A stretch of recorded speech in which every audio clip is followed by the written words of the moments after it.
បាទវាសួរបងប្អូនអរគ្នាបាទថ្ងៃនេះខ្ញុំចង់ចែកអំលែកបងប្អូនទាក់ទងនឹងការប្រើប្រាស់ scan បាទដោយសារខ្ញុំទទួលបាន scan ជាច្រើនសម្រាប់ model 906 Pro Model MS 906 Pro បាទសម្រាប់ model នេះគឺយើងលក់តាំងពីដើមមុនគេមកបាទហើយឥឡូវmodel នេះគឺវាមានបញ្ហាថ្មបាទអញ្ចឹងរាល់បញ្ហាថ្មនេះគឺវាប៉ោងបងប្អូនបានឃើញទេ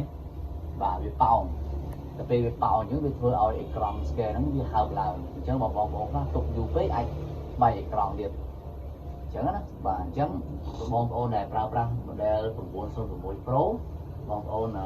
ត្រៀមលក្ខណៈត្រៀមចិត្តឲ្យហើយណាសម្រាប់តែត្រង់ថ្ម